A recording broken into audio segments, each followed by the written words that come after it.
Един пичага имал свинеферма. Много подредена, много готина, чисто, изрядно подредено. Много готини прасета, еднакви, розови, подредени и те. Бе, красота. Една сутрин си мия с Маркуча, така отпреде. Минава някакъв човек с костюм, с чантичка. Здравейте! Здрасти, казал човек. Много хубави прасенца, ваши ли са? Па да, мои са. С какво ги храните? Много добре изглеждат, нали? Той вика, с какво ги храна? Вика, помият там, кой има остатъци, едно друго давам им. Ядат прасета. Той вика, моля, как се помия, бе? Вика, и така. Вика, ти знаеш аз кой съм, бе? Вика, не знам. Вика, ама аз съм от Дружеството за защита на животните, бе. Как така се отнасяте с тия животни, бе? Вика, я тук една глоба 1000 лева. Писал му глобата и си заминал.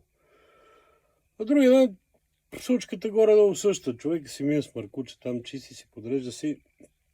Минава пак някакъв агент такъв с костюмче, с купърче.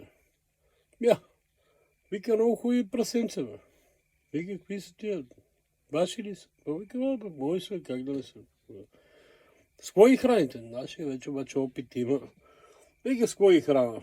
Вика, сутрин, вика, по една баничка с боза, на обед тройка с кебабчета, вика, вечер нещо по-лекичко, така да им е тежко. Вика, моля,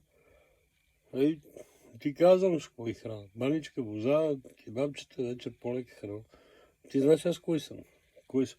Аз съм от Дружеството за защита на пенсионерите. Вика, ти си едеш представя хората, страдат от мизерия, вика, ти тия прасета ги храниш с такива неща. Я тук една глоба 1000 лева. Пише му глоба на човека. Трета сутрин, идентична ситуация, нашия мия с Маркуча, минава трети костюмар с купърче. Добър ден. Добър ден. Ваши ли сте, бре? Мои са. Мога са готини, с кой храните? Вика, сутрин дам по 10 лева да се оправят, кой иска да ядат, не ме интересува.